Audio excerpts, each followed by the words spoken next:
அரியலூர்ல போனப்போ நான் கரெக்டா அந்த ஊருக்கு போறதுக்கு முன்னாடி அந்த ஏரியாலயே அந்த பவர் கட்டு.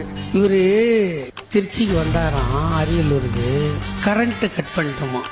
இது ஒக்கால ஓழி கரண்ட் நாங்க கட் பண்ணாம இருந்தா 1000 பேர் செத்து இருப்பாண்டா. எல்லாம் குரங்குக்கு பிறந்தவனுங்க. திருச்சியில நீ வரேன்னு சொல்லி 8 மணி நேரம் கரண்ட்டை கட் பண்ணாங்க மரக்கடை ஏரியால. அத்தனை பேரும் கரண்ட் கம்பியில தான் மக்கள் வர. குரங்கெல்லாம் இப்ப எதுவும் தாவறதில்லை பத்தியா? குரங்கு ஏற்கனவே இப்போ தாவத பத்தியா? ஏன்னா இவனுக்கு ஆரம்பிச்சிட்டானுங்க.